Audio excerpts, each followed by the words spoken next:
Taat kepada ulama dan umara mutlak tidak? Tidak, saudara. Nah, bukan itu yang saya mau bahas. Saudara, kemutlakan ketaatan kepada Nabi itu cukup menjadi dalil bahwa Nabi adalah manusia yang sempurna. Kalau Nabi tidak sempurna, saudara, bagaimana kita bisa taat mutlak kepada yang enggak sempurna? Justru karena Nabi sempurna, kita wajib taat secara mutlak kepada beliau, saudara. Nah, jadi itu pun juga menjadi dalil. Jadi kalau ada yang nanya, mana dalilnya Nabi itu sempurna? Tadi, yang pertama, Allah gandengkan namanya dengan nama Allah Subhanahu wa ta'ala. Nama Nabi digandengkan dengan nama Allah di dalam perintah ketaatan. Wa ati Allah wa rasulah. Saudara, yang kedua, saudara, Allah mutlakkan saudara taat kepada nabinya. Saudara, kenapa? Karena Nabi adalah sempurna. Kalau Nabi enggak sempurna, mustahil taat kita mutlak. Ulama enggak sempurna, makanya taat kita enggak mutlak kepada ulama. Umara enggak sempurna, makanya taat kita enggak mutlak kepada umara, saudara. Tapi taat kepada Nabi mutlak. Kenapa? Karena beliau sempurna. Kira-kira jelas tidak? Alhamdulillah. Jadi Nabi kita sempurna tidak? Sempurna tidak? Yang ketiga, saudara. Bahkan dalam ayat yang lain apa Allah nyatakan? Oh, ini lebih dahsyat lagi ya, ikhwan.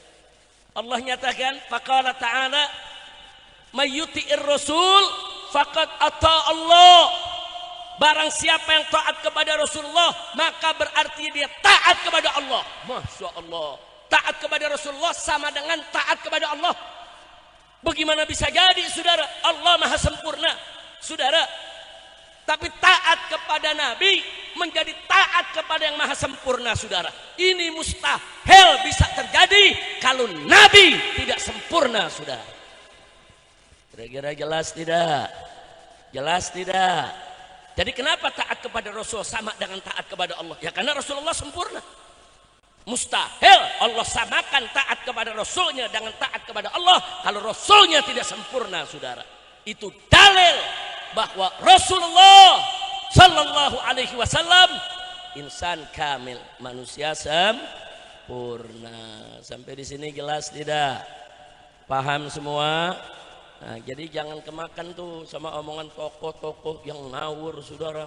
Manusia yang ada yang sempurna, Nabi juga enggak sempurna. Orang Betawi bilang ketongorannya enak banget ngomong, sembarangan banget ngomong, kayak kita pengen sumpel. Nah, kira-kira di sekarang nih malam ini nih dengan penjelasan ini jelas tidak? Jadi saya mau tanya semua, jawab yang kompak, saudara semua. Nabi sempurna tidak? Nabi sempurna tidak? Nabi kita Sayyiduna Muhammad Sallallahu Alaihi Wasallam sempurna tidak? Yakin, percaya, beriman. Sallu ala Nabi. Allahumma salli wa sallim wa barik alaihi wa ala alihi. Yang keempat, saudara, Allah nyatakan dalam Al-Quranul Karim tatkala Allah menceritakan kesempurnaan akhlak Nabi, saudara. Qala Allah subhanahu wa ta'ala fi akhlaki nabiyhi Sayyidina Muhammad sallallahu alaihi wasallam, wa innaka la'ala khuluqin azim. Sesungguhnya engkau ya Muhammad betul-betul sungguh-sungguh berada di atas akhlak yang azim. Engkau betul-betul memiliki akhlak yang azim.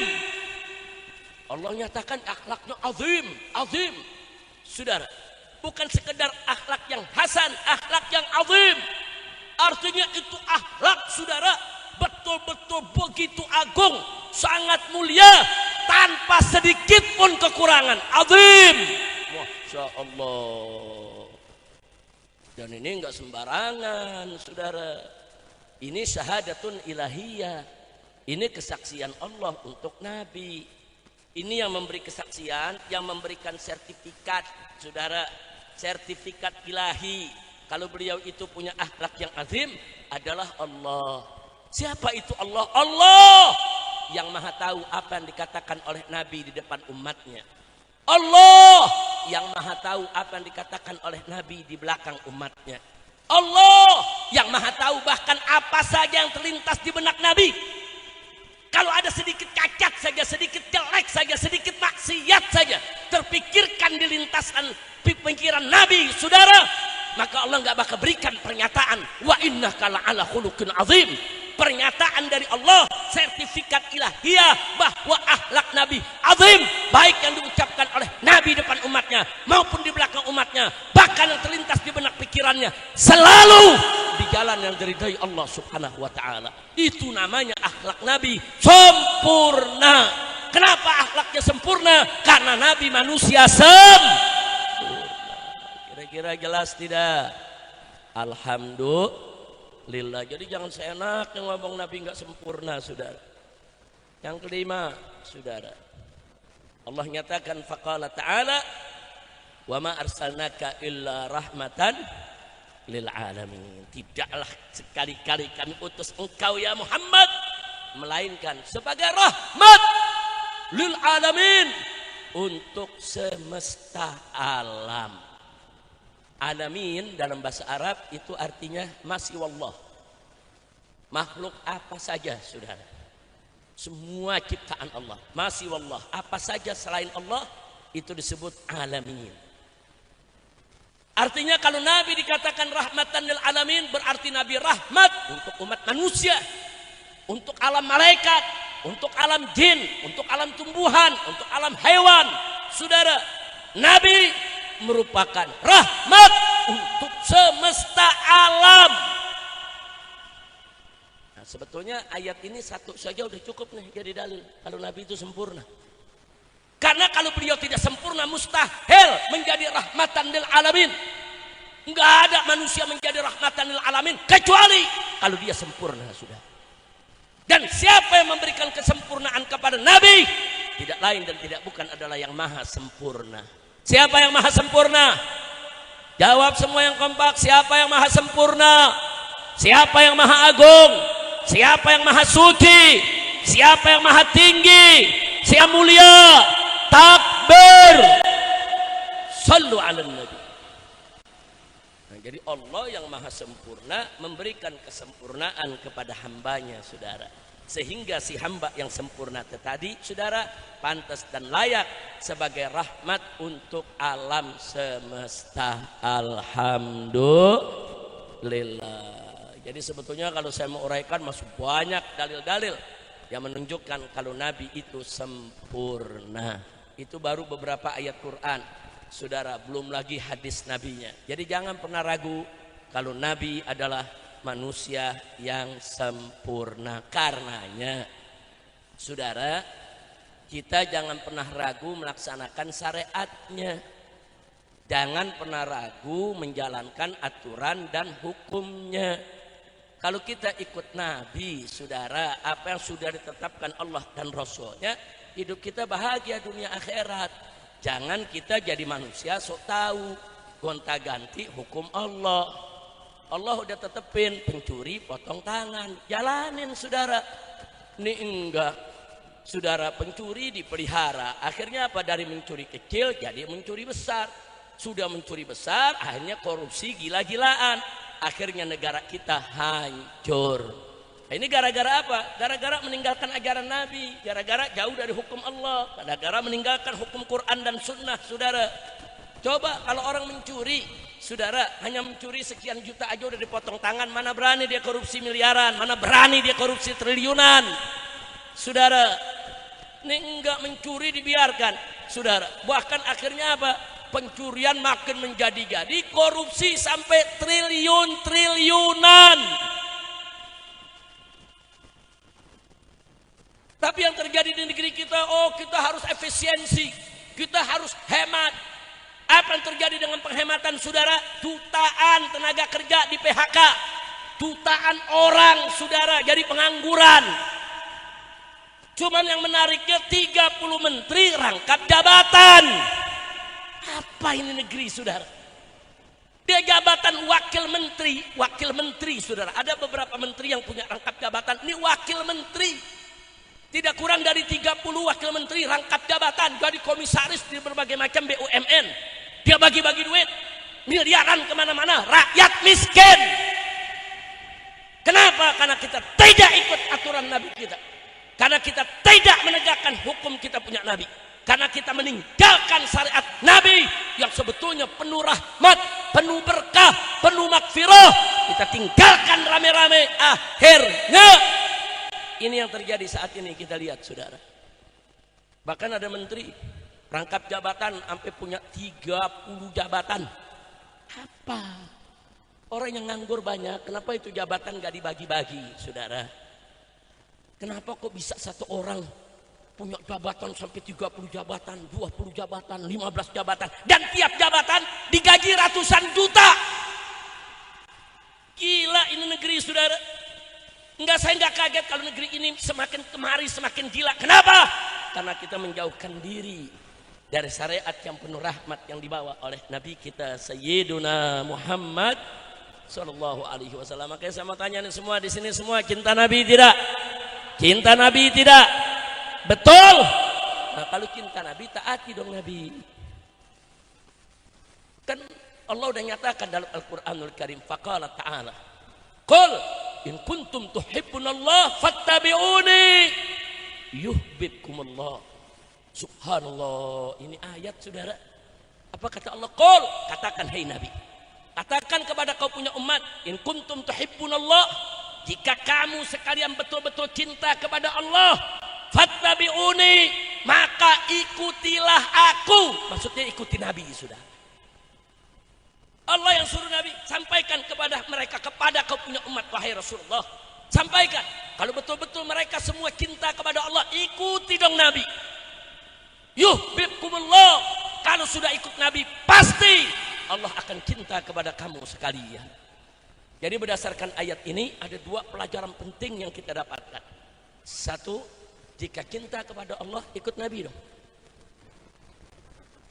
Jangan cerita cinta kepada Allah kalau nggak ikut Nabi saudara. Dan yang kedua, kalau sudah ikut Nabi, Allah akan cinta kepada si hamba.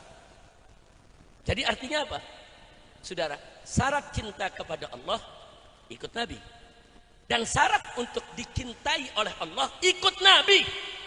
Jadi ittiba'un Nabi, mutaba'atur Rasul sallallahu alaihi wasallam, mengikuti dan mematuhi kita punya Nabi adalah syarat cinta kepada Allah dan syarat untuk dicintai oleh Allah.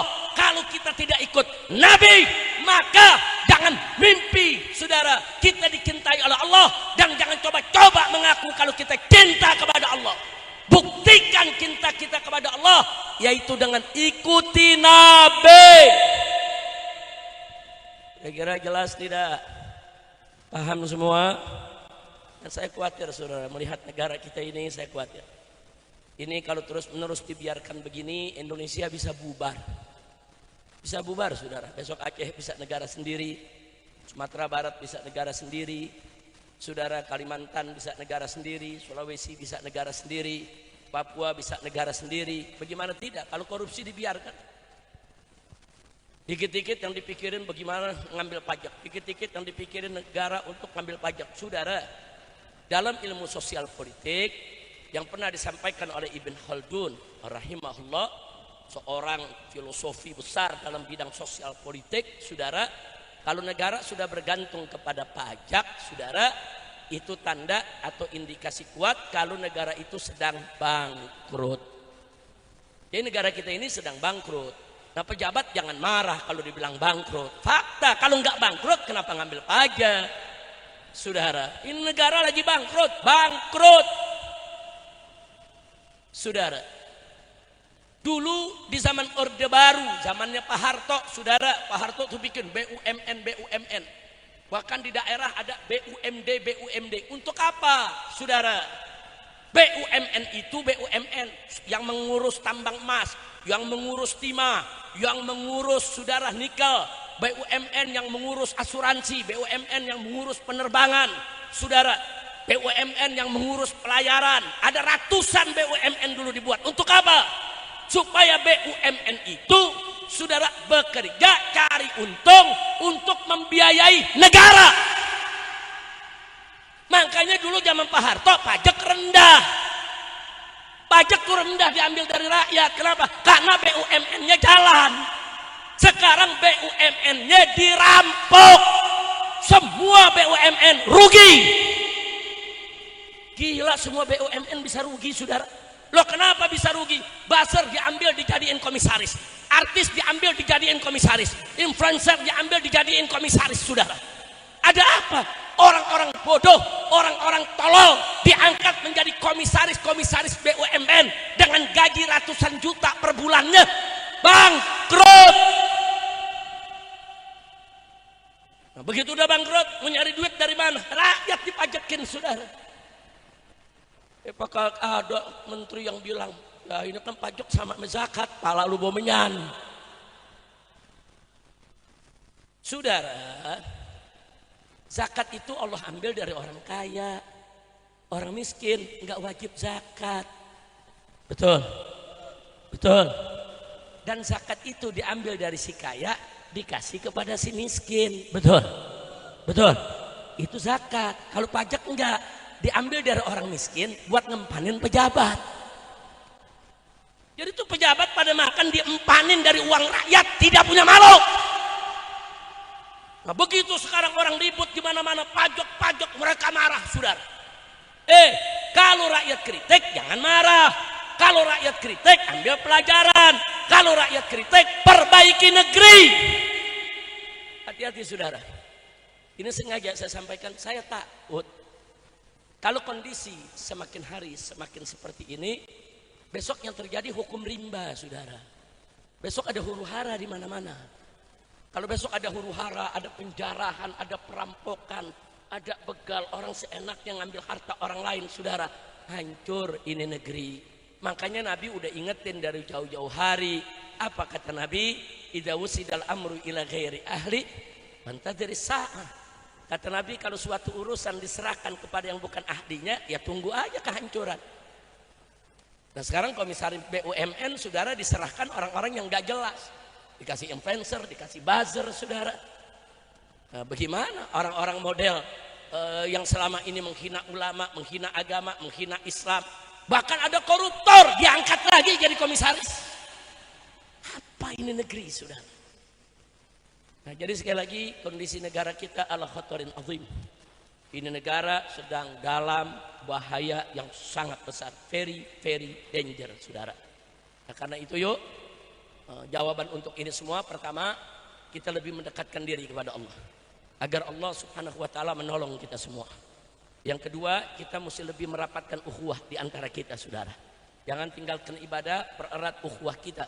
Sebab kalau kita nggak mendekatkan diri kepada Allah, maaf, kalau besok terjadi kebangkrutan negara ini, saudara, maka Indonesia ini bisa terjadi huru hara. Nanti manusia di mana-mana perilakunya seperti binatang. Rampas sana, rampas sini, bunuh sana, bunuh sini, saudara. Dan itu tidak akan bisa lagi dikendalikan. Tidak bisa dikendalikan oleh tentara, oleh polisi, atau siapapun, saudara. Nah maka itu, agar hal itu tidak terjadi, pertama, tingkatkan iman takwa kita kepada Allah Subhanahu wa ta'ala. Yang kedua, tingkatkan persaudaraan kita semua, saudara, supaya kita kompak. Kalau terjadi hal-hal darurat, kita bisa jaga, saling menjaga satu sama lainnya. Jaga kampung-kampung kita, jaga rumah-rumah kita, jaga masjid-masjid kita, jaga pasar-pasar kita, agar kita tidak mudah terprovokasi oleh siapapun. Dan kepada pemerintah kita minta segera lakukan perubahan. Saya udah capek memberikan nasihat. Kalau saya katakan bosan nggak boleh, jerah nggak boleh, saudara. Kita dalam dakwah nih walaupun secapek apapun nggak boleh kita kapok, jerah, saudara. Kami sudah sampaikan nasihat kepada pemerintah, saudara. Sudah kita sampaikan, saudara, di mimbar-mimbar, lewat orang-orang yang dekat di sekitar presiden, lewat orang-orang yang duduk di DPR, saudara, lewat menteri-menteri yang ada di kabinet. Kita sudah sampaikan kepada mereka, kalau negara ini mau makmur, adil, sejahtera, singkirkan pejabat-pejabat korup, pejabat-pejabat jahat, pejabat-pejabat brengsek. Nggak boleh lagi ada di jajaran pemerintah kita, saudara. Nggak boleh. Orang udah ketahuan brengsek masih diangkat jadi menteri. Orang udah ketahuan terlibat judi online masih dipertahankan jadi menteri. Orang yang sudah ketahuan terlibat korupsi masih dipertahankan jadi menteri. Orang yang ketahuan terlibat pelanggaran HAM seperti pembunuhan di KM 50 masih diangkat menjadi menteri. Bagaimana mau berkah ini negara? Innalillahi wa inna ilaihi raji'un. Saudara, nah, maka itu saudara, di malam peringatan manusia yang serba sempurna, paripurna, yaitu Nabi Yuna Muhammad sallallahu alaihi wasallam, kita mohon kepada Allah dengan tawassul, yaitu tawassul melalui kesempurnaan nabinya, saudara, kesempurnaan akhlaknya, karakternya, kehidupannya, perilakunya, agar Allah menyelamatkan kita punya negeri ini. Amin. Amin ya rabbal alamin. Ini negara kita saya udah nggak bisa ngomong lagi, udah ya kawan. Nasihat demi nasihat udah kita sampaikan, tinggal kita lihat aja. Ini negara tinggal nunggu kehancuran kalau tidak ada segera perubahan dan perbaikan. Jangan sekali-kali rakyat terus ditekan dengan pajak, ditekan dengan pajak, ditekan dengan pajak. Besok akan ada saatnya rakyat akan tumpah ruah ke jalan untuk menolak itu. Belajar dari peristiwa di Pati. Belajar dari peristiwa di Pati. Pajak naik 250%, rakyat turun besar-besaran, saudara. Begitu turun baru dia normalkan lagi itu pajak. Nah, ini kenaikan pajak bukan di Pati aja, hampir di semua daerah, saudara. Nah, itu bukan hanya PBB yang naik, pajak-pajak yang lain juga ikut naik. Ada urusan apa? Kok menteri yang bisa mikirnya pajak dipertahankan terus? Katanya ini ahli Bank Dunia, ini ahli moneter, ini ahli IMF, ini ahli PBB. Kalau cuma malakin preman juga bisa. Betul? Betul? Saudara, menteri itu bukan tukang palak. Kalau preman tukang palak, menteri jangan jadi tukang palak. Kerjaannya rakyat dikit-dikit pajak, dikit-dikit pajak, dikit-dikit pajak.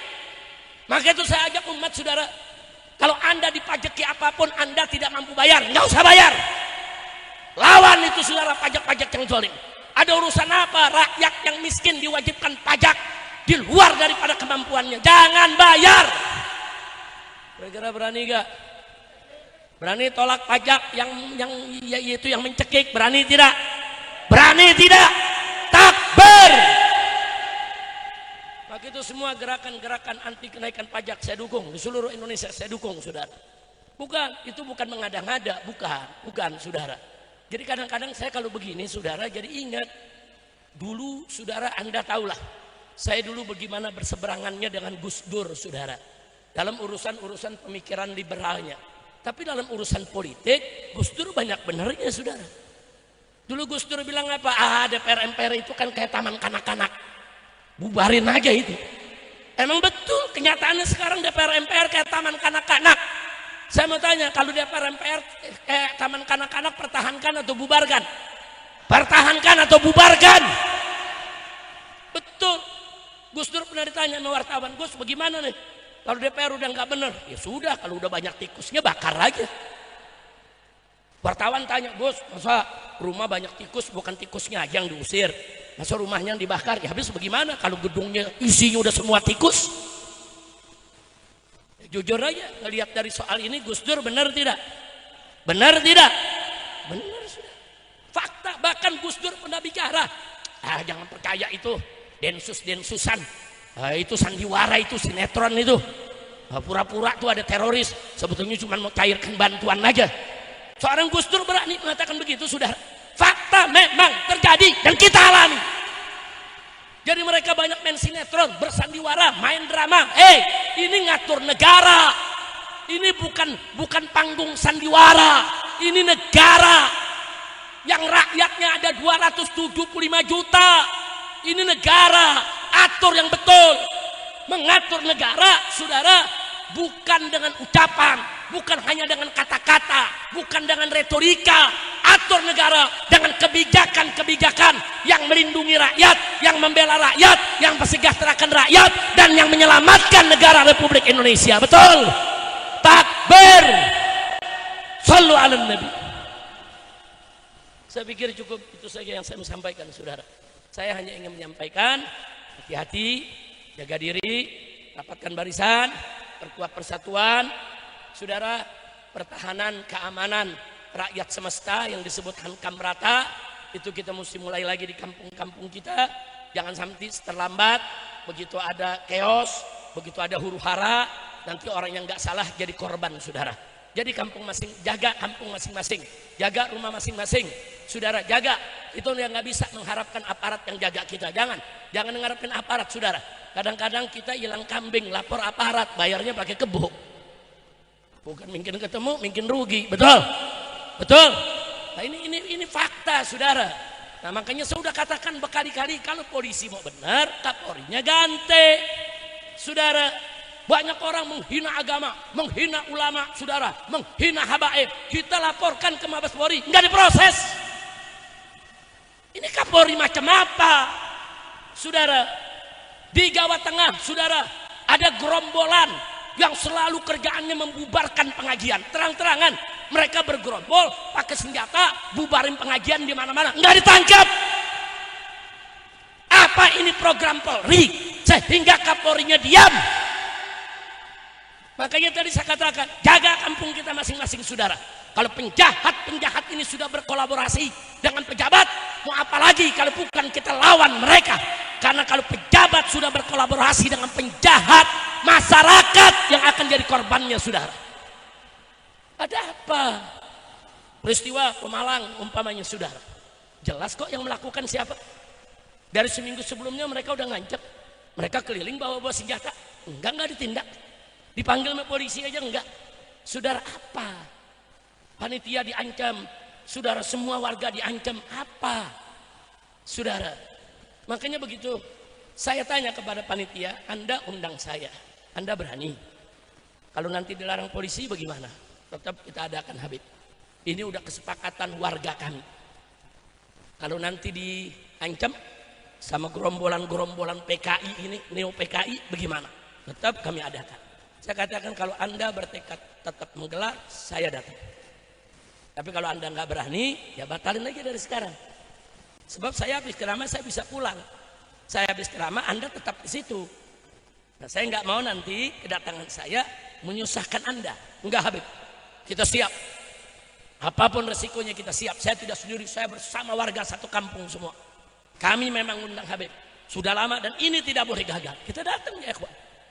Begitu detik-detik saya mau naik ke mimbar, saudara, itu yang namanya Pangdam mengutus dandimnya, Kapolda mengutus Kapolresnya, temui saya di rumah panitia. Kita istirahat, mereka datang, Habib jangan ceramah, Habib ini bisa terjadi letupan, Habib ini bisa terjadi ini dan itu. Saya bilang, hei, ini mereka mau melarang dari kemarin, kenapa Anda tidak cegah? Kenapa Anda tidak tangkap? Kenapa Anda biarkan? Kenapa sekarang masyarakatnya mau dakwah kok justru Anda suruh bubar? Bukan begitu. Tugasmu, hei, yaitu kita sampaikan kepada Dandim, tugasmu hei Dandim, tugasmu hei Kapolres, kalau ada gerakan-gerakan yang bisa mengganggu keamanan, ya tangkap dong. Mereka kan cuma segelintir orang. Kenapa kau takuti panitia? Kenapa kau ancam panitia? Kenapa kau membubarkan itu pengajian? Ribuan umat yang hadir, saudara. Saya bilang nggak bisa. Terus bilang, ya tapi ini kan demi keamanan Habib. Kalau demi keamanan dari kemarin kau tangkap. Tetap dia mendesak, Habib ini permintaan Pangdam, sebaiknya Habib nggak usah datang. Kalau malam hari ini seorang Habib Rizik gagal ceramah hanya gara-gara gerombolan neo PKI macam ini, besok semua habaib, semua kiai yang muhibbin kepada habaib akan dibatalkan acaranya. Betul? Saya bilang nggak bisa, saya akan naik saat ini. Nggak bisa, Anda jangan coba-coba larang saya. Jadi sekarang ya kita bagi tugas. Saya akan naik, saya akan tenangkan umat. Ribuan umat tidak akan pernah bikin ribut kalau mereka tidak dipancing. Betul? Anda tugasnya turun sekarang, usir itu mereka, tangkap itu mereka yang ingin membubarkan pengajian. Habis itu saya berangkat, saudara. Saya berangkat, saya naik ke panggung, saudara. Enggak, umat enggak ada yang bikin ribut. Saudara, umat semua tenang, ribuan umat. Bahkan ribuan umat enggak tahu kalau di belakang ada yang ribut, saudara. Enggak. Ini panggung di sini, ini umat ribuan yang hadir. Ini di kanan kiri ini ada gang, saudara. Orang-orang yang ingin membubarkan umat masuk dari gang-gang tadi, saudara. Dan Laskar FPI bersama batiknya, saudara, dari pagi sudah membuat peta lokasi. Oh, ini ada celah. Oh, ini ada gang. Oh, ini ada lubang. Oh, mereka bisa masuk dari sini. Di situ kita buat pertahanan, saudara. Laskar FPI tahu, kok polisi nggak tahu. Laskar FPI tahu di mana nih neo PKI bakal masuk, saudara. Kok tentara nggak tahu? Bohong. kecuali memang sengaja mereka biarkan, saudara. Jadi gang-gang itu dijaga oleh laskar, saudara. Nah, begitu acara berjalan, saya punya menantu ceramah bersama Kiai Awid Masyuri, mereka mulai melempari batu ke jamaah. Tapi batunya nggak nyampe. Kenapa? Karena gang itu sudah dijegat, saudara, oleh laskar. Jadi sambitan mereka tuh nggak mampu sampai ke jamaah. Sehingga jamaah nggak tahu kalau mereka dilempari batu. Jamaah nggak tahu kalau mereka ini mau dikejar, mau dibubarkan, mau dipentungi, saudara. Jamaah tetap tertib, ikut selawatan, ikut dengar pengajian, saudara. Jadi seperti tidak ada apa-apa. Subhanallah, luar biasa. Kerjaan laskar luar biasa, saudara. Rapi. Nah, karena mereka marah, nyambit batu nggak nyampe, nah mereka timpuk laskar. Nah, laskar ditimpuk, saudara. Ikan bawal buah terong dijual gue borong. Betul? Diubar melaskar, saudara, dihantam. Nah, ternyata begitu dihantam, saudara, banyak yang tumbang, pecah kepala aja, saudara, masuk ICU, katanya udah kebal semua. Jadi mereka, wah, action, saudara, kami udah udah dijampi lah, pakai ilmu kebal senjata tajam. Bener, kebal dari senjata tajam, tapi nggak kebal dikeprok me batu. Alhamdulillah, besok ada ilmu kebal dikeprok batu, saudara. Nah, akhirnya mereka lari pontang-panting, luka. Nah, begitu luka, besoknya lapor polisi, kami dianiaya oleh FPI. Kami digebuki oleh FPI. Kami banyak yang luka oleh FPI. Pala lo bomengan. Tengeng. Dia ngajakin berantem, dia babak belur lapor polisi. Orang Betawi bilang cengeng enggak? Cengeng enggak? Laskar juga ada yang luka. Saya bilang laskar gak luka. Enggak cengeng. Kita luka. Oh, ini resiko perjuangan. Enggak ada kita pakai lapor-lapor polisi, sudah. Enggak ada mereka pakai lapor polisi. Pakai dilayanin sama polisinya. Emang lu kong kali kong. Kira-kira jelas gak? Nah, sekarang saya mau tanya, kalau kondisi seperti ini dibiarkan bahaya tidak? Bahaya, saudara. Makanya tadi saya bilang bikin barisan masing-masing di kampung masing-masing, saudara. Jadi kalau besok Anda bikin pengajian, ada kelompok-kelompok ini mau bubarin, lawan, jangan biarkan mereka membubarkan pengajian kita. Betul? Siap lawan tidak? Siap lawan tidak? Takbir. Shallu ala nabi. Lawan, saudara, urusan apa nggak dilawan? Nah, kalau nggak dilawan, besok-besok mereka bubarin semua. Jangan dibiarkan. Ini kelompok kurang ajar ini, saudara. Ini kelompok kurang ajar. Saudara, udah gitu banyak artis terlibat, saudara, ikut-ikutan. Udah gitu ada artis yang ngaku waliullah lagi. Dari mana lu waliullah? Astagfirullahaladzim. Mudah-mudahan Allah menyatukan kita semua. Ada yang nasihati saya, Habib Rizik, jangan mau diadu domba. Yang mau diadu domba siapa? Saya bukan diadu domba, diserang. Bukan diadu domba, saudara. Kita mau ceramah, diserang, saudara. Begitu mobil saya masuk dari ujung sana mau ke panggung, saudara, itu mereka terus berusaha menyerang untuk sampai ke mobil saya untuk bisa menimpuk atau apa saja. Cuman nggak bisa, nggak berhasil karena pertahanan askar begitu kuat, begitu bagus, begitu efektif, saudara. Mereka berusaha. Kalau sampai jebol, saudara, kemudian mereka pentung itu masyarakat, bubar itu pengajian.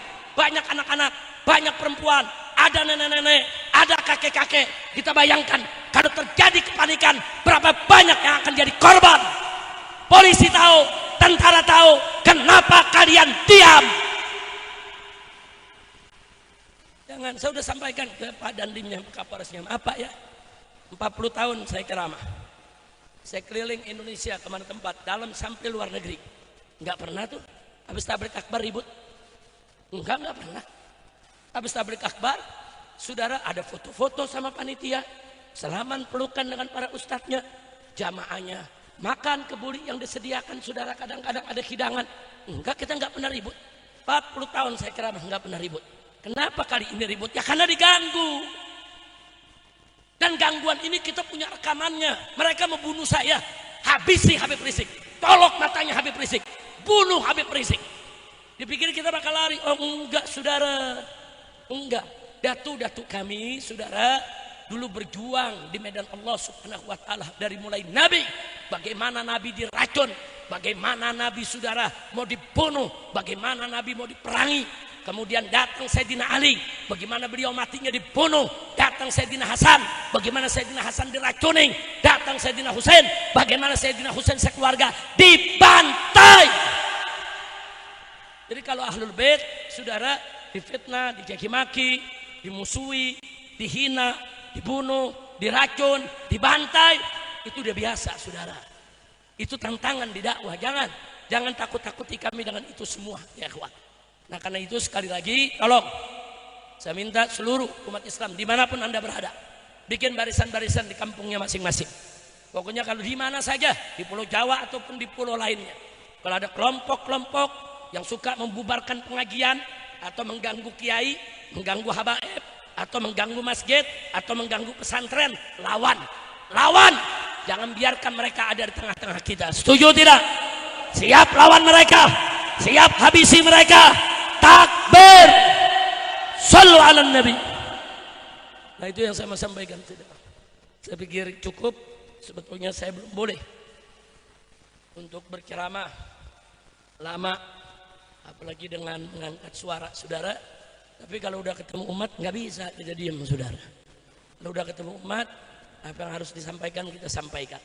Jadi memang 1 bulan Agustus ini saya tidak ceramah kemana-mana. Sudah 1 bulan saya di rumah, 1 bulan saya berobat, 1 bulan saya memulihkan kesehatan. Baru semalam saya ceramah. Semalam saya ceramah di Kebon Jeruk, Jakarta Barat, saudara. Malam ini saya ceramah di sini. Nah, jadi sekali lagi memang sudah 1 bulan ini saya minta maaf kepada pihak-pihak yang sudah mengundang saya selama bulan Agustus. Semua saya batalkan, ya kawan. Semua saya batalkan. Ada yang minta mundur, ada yang minta pengganti, saudara. Ada juga yang di pending acaranya dibatalkan, saudara. Karena itu saya minta maaf kepada semua panitia dalam 1 bulan ini yang saya tidak hadir. Nah, tapi insya Allah di bulan September ini saya akan coba untuk hadir di setiap acara, tapi sangat saya batasi. Paling-paling saya ceramah siang 1, malam 1, atau kadang-kadang hanya malam saja. Seperti kemarin, hari ini hanya malam saja saya ceramah. Setelah itu saya pulang. Jadi tolong dimaklumi. Tapi sekali lagi, saudara, bahwa saya khawatir kalau umat tidak mendekatkan diri kepada Allah dan tidak memohon pertolongan Allah, serta tidak merapatkan barisan untuk memperkuat ukhuwah, akhirnya besok kita menjadi korban, saudara, dari setan-setan yang sedang bertarung, dari buaya-buaya yang sedang saling memangsa, dari serigala-serigala yang lagi saling menerkam, saudara. Nah, hati-hati, mereka semua ini orang-orang politik. Mereka bisa gunakan segala cara, menghalalkan segala cara untuk menyelamatkan kursi-kursi mereka. Nah, dan terakhir, sekali lagi lewat panggung ini, saya tetap sarankan ke pemerintah supaya segera lakukan reshuffle, ganti menteri-menteri bermasalah, atau kata sandinya, saudara, Jokowi dan seluruh saudara pejabat-pejabat yang khidmat taat kepada Jokowi harus dikeluarkan dari kabinet Presiden Prabowo, saudara. Prabowo harus melepaskan diri dari bayang-bayang Jokowi. Kalau tidak, Prabowo akan ikut hanyut bersama Jokowi, saudara. Saya sekali lagi minta kepada Bapak Presiden, menteri-menteri yang bermasalah, baik terkait judi, baik terkait korupsi, apakah itu terkait pelanggaran HAM atau terkait etika, saudara, maka kita minta mereka ganti semua, berikan kepada pemimpin-pemimpin yang baik. Saya tanya, di Indonesia orang baik banyak tidak? Orang pintar banyak tidak? Saya mau tanya, di Indonesia orang baik banyak tidak? Orang pintar banyak tidak? Cari mereka, saudara. Cari orang Indonesia yang pintar itu, saudara, yang jujur, yang baik itu, yang mestinya dikasih jabatan untuk mengatur negara ini. Saya sampaikan kepada Bapak Presiden Prabowo, Anda presiden mengatur negara, bukan mengatur perusahaan. Anda presiden mengatur negara dengan 275 juta rakyatnya. Ini bukan pekerjaan kecil. Jangan main-main jangan ini diurus hanya dengan retorika, jangan ini diurus hanya dengan ceramah, jangan hanya ini diurus dengan semangat yang menggebu-gebu, tapi urus ini dengan kebijakan-kebijakan yang bagus, dengan reshuffle kabinet, isi orang-orang yang baik. Insya Allah presiden kita kalau melakukan itu, beliau akan menjadi presiden yang baik, saudara. Amin ya rabbal alamin. Itu saja yang bisa saya sampaikan. Jangan ada yang bergerak, jangan ada yang bubar sebelum ditutup oleh panitia, sebelum ditutup doa oleh para ulama kita. Dari saya cukup sekian, saya tidak kuat lagi untuk lebih lanjut. Mudah-mudahan Allah berikan keberkahan kita semua. Dan akhirnya saya mohon maaf atas segala kekurangannya dan kekhilafannya. Saya berterima kasih atas segala perhatiannya. Hadani Allah wa iyyakum ila siratil mustaqim. Wassalamualaikum warahmatullahi wabarakatuh.